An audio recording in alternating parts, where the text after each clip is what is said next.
Hi, I'm Paul Haydocy from Road Adventures, and today I'm going to show you how to use your Insta water heater.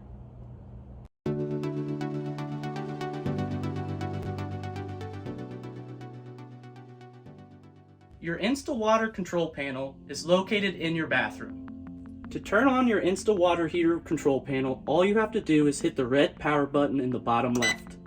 Once it's turned on, you'll see a set of numbers. That is the desired temperature of your water.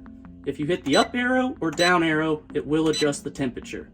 Once you have your desired temperature selected, all you have to do is go to any faucet and turn the faucet to the hot water selection. Once the water starts flowing, the water heater instantly turns on.